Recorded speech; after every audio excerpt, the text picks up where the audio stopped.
Hey everybody, and welcome back to Fantasy Land. My name is Cole Altman, and we are finally back 10 days out of the season. And I mean, Alex, I can't tell you how excited I am to hear Scott Hansen say 7 hours of commercial-free football on Sunday, September 11th or September 10th. Yeah. 10th. Yeah, I'm really excited. It's almost like Christmas came early, I like know. seeing that red zone, it's really fun to watch. So I'm excited for the season to start. And it's actually going to be a pretty good season. I mean, the rookie class isn't like crazy good, but I mean, we there's so many guys that had bad seasons last year that are really looking good to have an uptick in scoring this season. So I just want to start with someone who I know is on your team in our league, Joe Burrow. And I personally in my rankings, I still have Joe Burrow as my QB5. The injury hasn't really caused me to move him down any spots. Fields and him are about the same to me now. Um, do you think Burrow's injury should be a concern for fantasy managers? What I would say about this, not yet.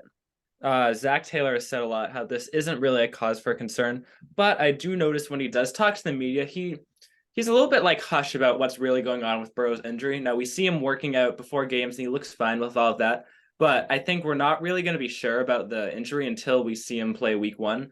And if he does miss week one, that sort of will be a cause for concern because specifically with calf injuries, I know with that, it can be sort of hit or miss. Sometimes you might have a minor tweak, or sometimes the injury can be lingering and like really tough to come back from. And I could see them really keeping him under roast because I mean they're obviously a Super Bowl contending team, so they're not going to want to put their quarterback at risk. So Yeah. I think that you're right. If Burrow misses week one, that is a cause for concern. Um, but otherwise, if he plays week one and he looks fine, then I don't think people have anything to worry about Burrow or Chase or Higgins. I don't really think that should be a cause for them to drop an ADP. Yeah. So And, you oh go yeah, ahead. what? You go ahead. Okay. Alex. You go ahead. Uh, Another quarterback. So on the top of quarterbacks that I want to bring up is Kenny Pickett, and I saw a really good development from him this preseason. Now people can take preseason of what you mean. Sometimes the games don't really matter that much, but I believe he was 13 for 15 in the preseason games that he played. He had 2 touchdowns, no interceptions.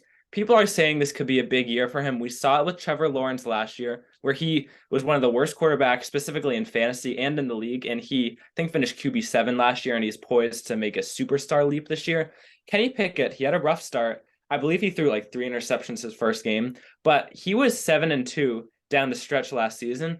And a lot of analysts have been talking about the Steelers to become worse this season. But if anything, I feel like they could be better. They have a better offensive line. Kenny Pickett's just going to keep getting better. I want to know, where does he fit in the whole quarterback hierarchy? Could he be a play for some deeper leagues or maybe people with super flexes? I mean, I have him as my QB4, not QB4 overall, but on my team, I have him as my QB4. I think overall, I have him as the QB22. But you're so right. He has so much upside to be a top 16, top 15 QB. He has the weapons in Deontay Johnson and Najee out of the backfield. So, I mean, you really have so many guys that can, and Pat Fryermuth. So, you really have so many guys who can provide fantasy value on a week to week basis. Um, so I agree with you. Kenny Pickett is primed for a big year, a big leap. And another guy that I feel the same about that is Jordan Love. I don't feel that as to a much. I don't feel as to as big of an extent. Mm-hmm. Um, but I think that Love. I mean, he has Christian Watson. He has Romeo Dubs. I mean, he has some mid tier weapons. But he in preseason he looked great. He looks really fluid. I don't know how great he'll be in fantasy, but I'm really excited to see what he'll do for Christian Watson this year. Yeah, I think it's going to be interesting because Christian Watson is another guy that we think his second year, I mean, he was amazing the second half of last year. He sort of exploded onto the scene and he really like excited, especially the Packers, because you lost obviously Devontae Adams to the Raiders, and you really needed a guy that can sort of replace that role that Adams was, and Christian Watson was that guy the second half of the year. I'm a little bit less bullish on Love, just because I feel like besides Christian Watson, who's the other weapon? I really think Green Bay is going to lean a lot more on the running game, and I think Jordan Love's ceiling, probably QB 15, maybe even a little bit higher, but I don't see him being fantasy relevant this year. Yeah, I agree with that. I don't think he'll be anything more than maybe a high end QB3. But I mean, if you're in a dynasty league, he's a good stash. If you're in a keeper league and can get him for cheap in an auction or late in a draft, I mean that's great value. I think the last quarterbacks I want to talk about, kind of two guys on the different ends of the spectrum. Herbert is my not breakout pick, but he is my comeback player of the year for quarterback Mhm. this year. I think Herbert is primed for a giant year. If he ended as QB3, QB4, I would not be surprised. Yeah. I mean, his arm, he could toss 45 touchdowns and 5,000 yards. Like, I would not be surprised. His weapons are absurd, best in the league probably. Um, so I don't know. I'm a huge Herbert guy this season. What do you think? I mean, I actually really agree with that pick. They got Kellen Moore as the offensive coordinator, and I think that's more important than any move they made this offseason because I forget who the offensive coordinator was last year, but Herbert actually kind of struggled, especially in fantasy. He had great weapons, great running back in Austin Eckler, but he just wasn't consistent with throwing touchdowns. And, he was my actually breakout pick last year, and he just really underwhelmed. But I think this year is going to be different because I think Los Angeles has shown signs of improvement. They brought in Kellen Moore, which is a really good offensive mastermind, really good coordinator that it just didn't work out in Dallas. And, I feel like Herbert's kind of entering that year where it's sort of make or break. He has had a lot of hype. He had that really good rookie season. Last year, a little bit underwhelming. So I think he'll definitely be motivated to be really good this season. And I agree, QB3 wouldn't surprise me if he finishes that. I think right now, I think probably he should be around QB8, that area, but I think he will go higher because I think he's going to outperform what a lot of people are saying about him. Yeah, I think you're buying him at his floor, right? So Yeah. I can't see him going anywhere lower during the season than QB9, QB10 maybe at Mhm. most. Yeah. What his upside? He has QB1 overall upside if he puts it all together. I mean, he's just such a great real life quarterback. Yeah. Um, and I just want to move on to running backs real quick. Wow, some real background noise over there, I know. Alex. I don't know what that was. um, so for running back, I just want to start with Tony Pollard. Mhm. Right now in Fantasy Pros, he's the ECR is RB4. Wow. I don't know what it's about. I mean, he's never had the heavy workload. I mean, last year when he did have the heavy workload, he was good, but he hasn't been able to sustain it for a full season. He had injury problems in college. So what do you think about Tony Pollard's value at RB4? I'm actually all in on Tony Pollard this year. Now, it depends on the health, but if he's healthy, he's such a dynamic player. And we saw last year, Zeke Elliott really hindered what Tony Pollard was able to do because Tony Pollard was by far the better player. He was the better receiver. He was the better runner. And quite frankly, the only reason why Zeke Elliott was fantasy relevant last year was because he had a lot of rushing touchdowns.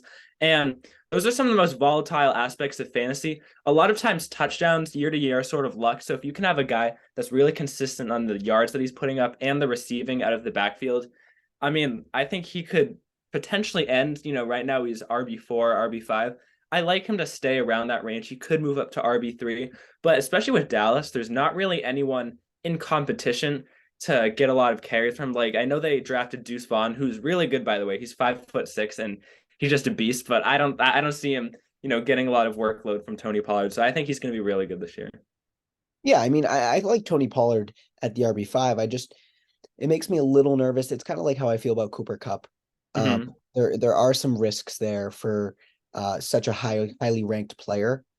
Yeah. Um, so if I'm at the seventh pick of my draft and Cooper Cup has fallen to me and Kelsey have fallen to me, I'm taking Kelsey. Like I don't know Yeah, what because he's the more like sure thing. he is absolutely the more sure thing. And Mhm. guys like Cup and Pollard, are they probably going to be elite? Yes. But there is always that second guess that people could say, well, I'd rather take this guy because this guy is a lock for 18 a week, and the other guy could give me 25 and could give me 13. So Yeah, a lot of times people talk about numbers, what the stats you're putting up per game. I think the really often overlooked is how much you play. If you can play 16, 17 games in a season, you're going to be fantasy relevant no matter, if you're putting up like, let's say 15 fantasy points a game or even like 12 fantasy points a game. Like yep. people were a little bit disappointed with Najee Harris last year, but he played, I believe, all 17 games. And because of that, he was fantasy relevant, every game. So, So yeah, that brings me to my next point. There are yes. two running backs. Um, Alex knows the two running backs that I am all in on this year. My absolute two ride or die in fantasy, and that's Jahmyr Gibbs and Najee Harris. Okay. And Jahmyr Gibbs, I mean, he's so versatile out of the backfield. He can run routes like Bijan Robinson, um, and and he's just so agile. And Najee Harris, I don't even think Najee Harris is that spectacular of a running back. I don't even think he's that great. I just think the reason that he's going to have such a spectacular fantasy season and really outperforms ADP by a lot is his value, or his value touches are so high. Yeah. He gets 20 carries a game. Say he gets 18 carries a game, he's going to get 4 or 5 targets to the backfield at least. So if he's getting 20 to 25 touches a game, I mean, there's no reason why he shouldn't be putting up 15 to 20. And so Najee Harris, I think I have him as my RB9 right now. That's a lot higher than people have him. Fantasy Pros has him at 12. ESPN has him at 11. So Mhm. it's a bit high, but I mean, those are my two fantasy ride or dies this year. I have big hopes for both. Yeah, I'm definitely more high on Jahmyr Gibbs just because I think people want to buy stock in that Detroit offense. Now I have Jared Goff. Goff, I think, we already talked about quarterbacks, but he could be a nice super flex play this year. I Big. did have him on Ra. I traded him to you because I thought I got good value for that. But Amon Ra, like he's Matthew Berry's fantasy ride or die. He's going to be a beast, and I think that's going to be that big third year like kind of breakout season. But the thing with Jahmyr Gibbs, Detroit drafted him absurdly high. No one was expecting that. Detroit must have saw something that a I lot agree. of other teams didn't realize. And I heard one of like an ESPN analyst talking about how when they watched him in the preseason game, the one preseason game that he played, he had that extra gear that you can really tell if a running back that separates good running backs from elite running backs. So I really think Jahmyr Gibbs can be really good this year. And they do have David Montgomery. That is something to keep in mind. But, there isn't a lot of teams in the league that just have one surefire running back that you just put out there because that's extremely rare now with, the injuries that running backs take. So I would say Jahmyr Gibbs could go up to RB10 this year. Najee Harris, again, workload is a big factor. My ceiling for him would probably be in the RB8, RB7 range. So, yeah. I mean, Gibbs, honestly, this year I would agree that his ceiling is probably RB9 or RB10. But Monty's on a, I think, 2-year contract. Mm-hmm.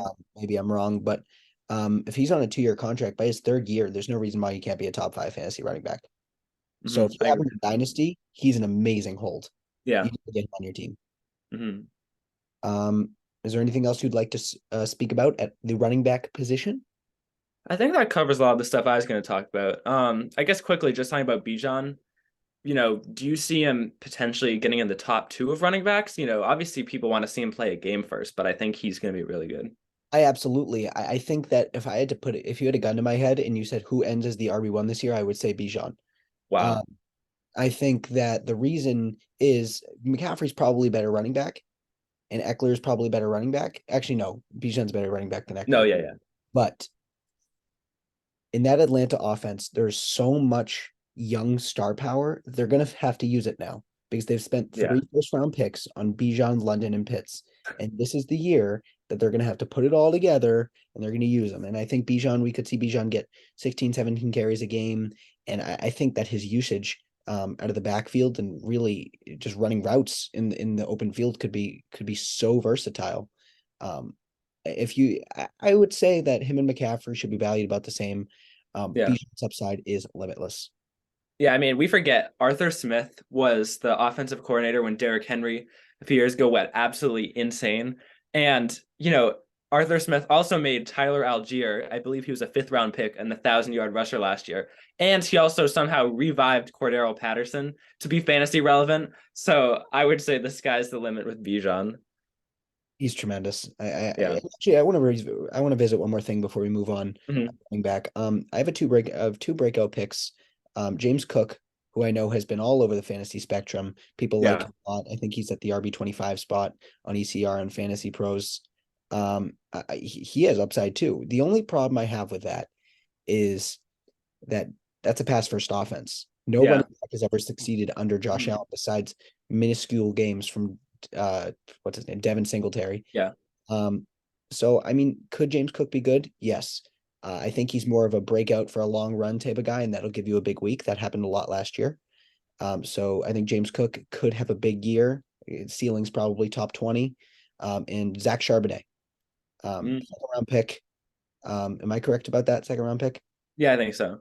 Um, and I mean, you got Ken Walker, fantastic running back, proved that he could run amok last year. He had some Yeah. huge games, and they go and draft a guy in the second round. Like it's kind of confusing, but I mean, obviously they saw something in Charbonnet, great college player. So, I think Charbonnet, if you can get him on your bench late in the draft, that could be a steal, and he could be a viable flex starter by the end of the season.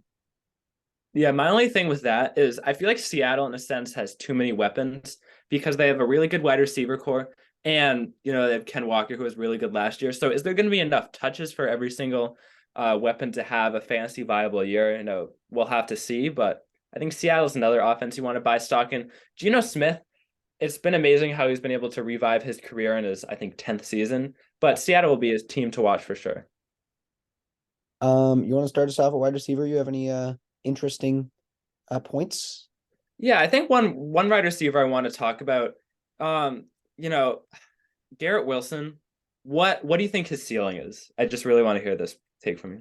I mean, if you asked me a month and a half ago, I would have said wide receiver three. Uh, Hmm. Ask me now, I say probably wide receiver six. The only thing that really concerns me with Garrett Wilson, I think is floor could be quite low. I could see Rodgers being just a game manager, and he may not Yeah. throw the ball a lot in close games. I mean, you got Brees Hall and Dalvin Cook for a reason. Um, so Garrett Wilson, he's going to get you a couple 30-point weeks. There's no doubt about it.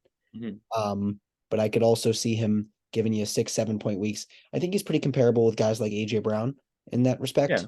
Um, so I think that right now he should be valued as wide receiver 9, wide receiver 10. I still love him. I still think his upside's great. And I think it's safe to temper expectations a little bit. I agree with that. Um, Cooper Cup. I had an auction last night. I took Cooper Cup, which I sort of regret. I can't lie. He makes me nervous, dude. Like I don't know. Yeah. Matt Stafford's health is really questionable. Um, and if Stafford was healthy, Cup has got to be a top three receiver. Yeah. But Yeah. The thing that concerns me about Cup is, as like someone that, obviously wouldn't have a lot of inside information with the NFL, we just don't really know with him because he's still been injured even into this preseason and training camp. And that concerns me the most because, I get that he had an injury last year. They smartly shut him down because Los Angeles was going to do nothing in the playoffs. They weren't even close. So that was a safe pick right there. But I don't know. I just feel like injuries are such a big part of football. And when you have a guy that is still banged up, even having the whole offseason to get better, it concerns me, especially because when you're getting Cooper Cup, you're most likely paying for a high end wide receiver one. And do you really want to pay that much for a guy like him? Where you get someone like Tyreek Hill, Jamar Chase, Stephon Diggs, or even Jefferson for a similar price? So that's my only issue with that. yeah, I 100% agree with that. And Cup's being drafted as the wide receiver 3 right now. I Hmm. think I'd rather go down the ranks a little bit, and I'd rather have Lamb at the 6 spot. No, I wouldn't. That's a lie. I'd rather have Amon Ra at the 7 spot. I'd rather have Garrett Wilson at the 10 spot. I'd rather have Hmm. Waddle at the 11 spot. So there are a bunch of guys that I'd rather have at their current ADP that may be a little more of a discount than Cup. Because I'd rather spend in an auction, I'd rather spend $30 on Waddle than $50 on Cup. I Yeah. just Waddle may be a safer option. Even though I'd rather have Cup, obviously. Hmm. I just want to talk about a few guys that I'm really high on at the wide receiver position, and a couple guys I'm really down on. One guy that I think may be being a little overinflated is Drake London. Hmm. Right now he's wide receiver 18 on Fantasy Pros. Wow. Like I just don't see him hitting that ceiling. I mean, maybe he does because he gets so many targets, but you drafted Bijan. He's going to be a running back and a wide receiver. Kyle Pitts is still there. Um, so I'm not big on Drake London. I don't think that his value has as high of a ceiling as it did last year. What do you think? Yeah, my big thing with Drake London is still a run first offense. And with a quarterback, you don't want to buy any stock into the Atlanta passing game simply because Desmond Ritter has not proven to really be an effective passer. Even in college, Desmond Ritter was actually a lot more of a run, not a run first quarterback, but he did a lot of read option plays in college. He did a lot of running with the ball, and especially someone with Drake London, he's not the fastest guy in the league. He's sort of a more of a finesse wide receiver where he might usually rely on some good throws from his quarterback because he is 6'4", so he usually uses his height to his advantage. And he had 866 receiving yards in his rookie season. He did play all 17 games, so efficiency, that's probably a little over 50 yards per game. And I really don't see him being in that wide receiver 2 conversation. But you never know, because sometimes players make huge leap their second season. I just don't see it with him. Here's a debate I'd love to have here with you. I know me and you have differing opinions on this wide receiver. I'm all about this guy, DK Metcalf. I love DK Metcalf. I've loved him ever since his big season 2019, I think it was 2020 maybe. So I think that Metcalf has the upside of a top 10 receiver. He has the makings of a top 10 receiver, and I know you don't love him. So I'd like to get your take on that. See, the thing with Metcalf, everything is there on paper. The intangibles, he's 6'4", like I don't know how much he weighed, but he's absolutely jacked. And he has all the intangibles to be a really good wide receiver. And he is, but my thing with him, there's too many good players in that Seattle offense. You have Ken Walker and Charbonnet, then you have Lockett and Smith-Njigba, who's a really promising rookie. But my thing with Metcalf is he's played 17 games each the past 2 seasons, and he's had a little under 1,000 receiving yards in 2021, and he had just over 1,000 receiving yards in 2022. And for him, his success relies more on touchdown frequency Yes, it does. than just straight receiving yard volume. And that concerns me because I feel like there's going to be a lot of good weapons for Seattle. And as much as I liked Geno Smith's success story, I would like to see him play good in another year before I officially think that, this whole Seattle offense could be fantasy viable. So I just really don't see top 10 upside from him. I think he was the wide receiver 15 last year. That I expect him to be in that conversation this year. But inside the top 10, I just don't think he's going to get enough volume. I think it honestly depends how many touchdowns he catches. Yeah. He was tied with Jefferson for the highest amount of red zone targets last year. So if he can keep up that, or even if that drops by 10, 20%, and he can be a little more efficient in that respect, and he catches double-digit touchdowns, he could be a top 10 receiver. Say he goes for 1,000 yards, couple 5-6 catches a game. He has that upside. But I agree with you. It does really rely on his touchdown output. Yeah, I can see that argument. I just don't see it happening. I just want to, before I finish up wide receivers, if you have anything else, I just want to point out that I think we should all be fading DJ Moore. I agree with that. I've read some things, and I don't know. I think that he could be an okay flex, maybe. His current ADP is wide receiver 22. Not feeling that. I'd rather have guys like Jahan Dotson. I'd rather have a guy like Terry McLaurin, even though McLaurin isn't great. I'd rather have guys like Dotson. I'd rather have guys like Jackson Smith-Njigba at the wide receiver 42 price, by the way. Wow. He has good keeper value, by the way. Tremendous keeper value, especially in dynasty leagues. So I think that DJ Moore needs to be faded, especially where he is right now in rankings. Yeah. Every year we go through the preseason hype, at least the past 2 or 3 years, where we think DJ Moore is going to be fantasy viable. Because last year, very thin wide receiver room in Carolina. Same thing with the year before. And he just never quite delivers what the preseason hype is saying about him. He doesn't score a lot of touchdowns. And in fantasy, so many of the points come from touchdowns. I think, what did he only have 2 touchdowns last year? It was like a really low number like that. Even if he's a 1,000-yard receiver, you're going to have a lot of low scoring output from him. And I just don't see it, especially with Justin Fields. Maybe he makes that leap, but I also think it's going to be a run-heavy attack in Chicago. I also think it's important to note when people say that Justin Fields could make the Jalen Hurts leap. Let's not forget that Jalen Hurts had A.J. Brown, Devonta Smith, Dallas Goedert, and Miles Sanders when he made that leap. Yeah. So Justin Fields does not have that. DJ Moore would be the 4th option in that Eagles offense after Goddard. So I don't see that leap coming. I see that fantasy leap maybe coming, but in real life, I don't see that happening, and that would reflect badly on DJ Moore. So I'm not big Yeah. on him. One last guy, actually, before we finish up at wide Mhm. receiver, Deontay Johnson. Yes. Um, what are our thoughts on him? Because he could have a great year, um, but I could also see him ending as a waiver wire guy. So let's hear. I want to hear your take. Yeah. He's a potential bounce back candidate simply because he had 140 targets last year, and yet he still had 0 touchdowns. That's the most, you know, like Incredible. amazing thing about it because he's getting targeted almost 10 times a game and he didn't score a touchdown. Now, I know part of it is Kenny Pickett is a developing quarterback and he's still learning, but, still, Deontay Johnson was the wide receiver one in that Pittsburgh offense. Here's how I see things going this year. He could either have a really good bounce back year. Maybe he gets 11, 1,200 yards. We're not expecting a lot in terms of touchdowns. Maybe let's say 4 or 5 touchdowns because as many people expect Kenny Pickett to make that year two leap like a lot of quarterbacks do. That certainly could happen. But also we forget that George Pickens was a rookie last year and he made some highlight reel plays. And I think he could be another breakout guy. Can he challenge Deontay Johnson for the wide receiver one spot on that team? I'm not really sure yet. I think we're gonna have to see a few games of them to kind of see what the hierarchy is with that. But I think Deontay Johnson could end between the wide receiver 15 and 20 spot range.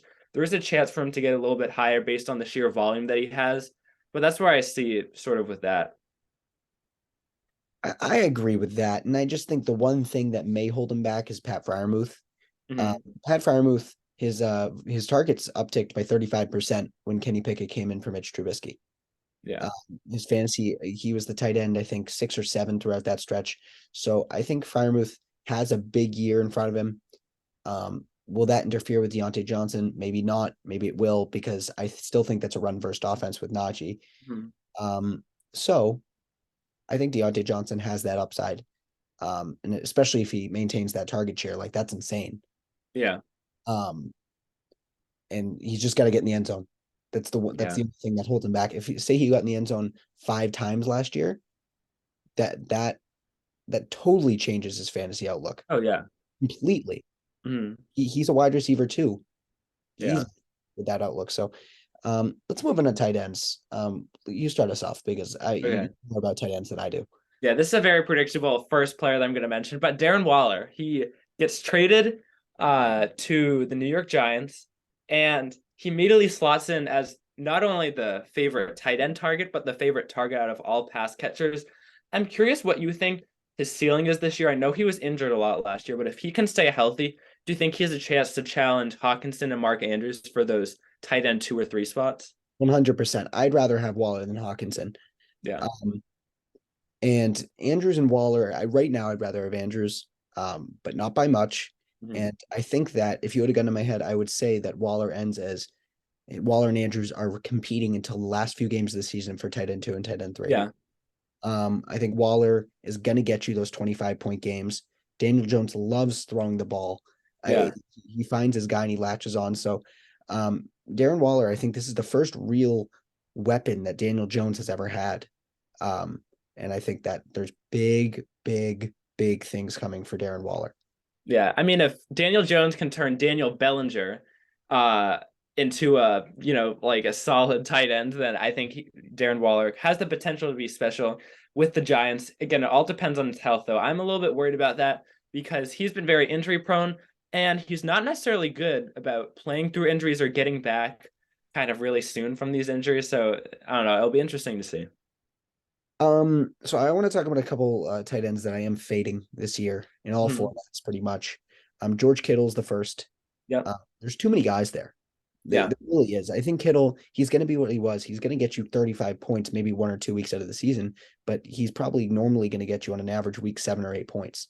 Yeah. Um, and his current buy is the tight end 5, and I'm not paying that for someone who's going to give me 7 or 8 points a week. Yeah, he was so touchdown dependent last year. I think he had 12 touchdowns, which is absurd, especially for a tight end. But first, he's getting older. Second, we have a full season of Brock Purdy. Now, I'm not doubting what Brock Purdy can do. There's a very good chance maybe he's like a Tom Brady part two story where he comes from Mr. Irrelevant to starting a full season now and leading his team to a really good record. But I think, we could see a bounce back here from Debo. Brandon Ayuk could be playing better. I just don't know if there's enough room with the with the 49ers skill players for Kittle to have a really good impact again. So we'll have to see about that. What I think we're going to see out of Brock Purdy this year, I know this is quarterbacks, not tight ends, Hmm. but I think what we're going to see out of Brock Purdy this year is a season that um is reminiscent to 2016 Peyton Manning. Hmm. Peyton Manning was kind of falling off. He wasn't great. So Hmm. I don't think Purdy's going to be awesome. I think he'll be okay. And I think their defense is going to carry them throughout the Yeah. entire year. They're going to only allow 10 to 15 points, maybe 20 points a game. Their defense is one of the best I've ever seen. Yeah, it's So, crazy how they can be Super Bowl contenders without, a proven quarterback. Just shows how good everyone on that team is. Ingram and Schultz are the two other guys I'm fading. Yeah. Evan Ingram I liked until about a few days ago, when I found out that he was having issues with drops in training camp. Mm. Um, he's had issues with injuries in the past, so I'm out in Evan Ingram this year. Maybe I'd buy him at the tight end 10 spot. And Dalton Schultz, he sucks. The only reason he was good is because he had Dak Prescott. He's gonna be Yeah. off. He's gonna be on the waiver wire mid-year, so don't draft him. I appreciate him for getting his money. I think he had, a contract in the $20 million range, or maybe a little bit lower than that. But CJ Stroud's your quarterback. He was very touchdown dependent while in Dallas. You're not expecting big things from him. Don't think of him as the Dallas Dalton Schultz. Think of him as kind of like a comparison now, maybe at Gerald Everett, Greg Dulcich, maybe someone like that. Um, and the last guy I have at tight end really quick is Dalton Kincaid. Hmm. He's my breakout pick at tight end this year. Rookie tight ends have a reputation for being awful, but Yeah. not all rookie tight ends have Josh Allen at QB. Yeah. So I think Kincaid's in for a good year. I'm not sure what his ceiling is, probably tight end 8, tight end 9. But if you can get him in dynasty leagues, he has the makings of a top 5 tight end for years to come. Yeah, he was a beast in college. I think he went to Utah. And, a lot of rookie tight ends, you see their college numbers don't jump off the page, but his last season he had almost 900 yards and 8 receiving touchdowns, which that's really good. And when you play an offense with Josh Allen, let's remember besides Stephon Diggs, Gabe Davis hasn't proven himself. Dawson Knox hadn't really proven himself to be a reliable option. So Kincaid has the potential, especially in years to come, to really be a valuable fantasy asset at the tight end position. All right, that's it for me tonight. What you got anything, any last words? No, I think we've covered a wide variety of topics. I think the big thing, especially this year in fantasy, I want to stress that the running back position, I don't believe is especially deep. You don't really have a running back that you can sort of just set it and forget it. Each running back comes with a little risk one way or another. I think it's a wide receiver year. The wide receiver position is so deep, so many good players. I mean, the fact that Jamar Chase and Justin Jefferson are the wide receiver 1 and 2, and almost any other year over the past 10 years, we would see those guys as the wide receiver 1. And I really think that you want to be all in on getting at least one elite wide receiver for your fantasy team. 100% agree. All right, thank you for joining us on Fantasyland. My name is Cole Allman for Alex Carpenter. That was our episode tonight.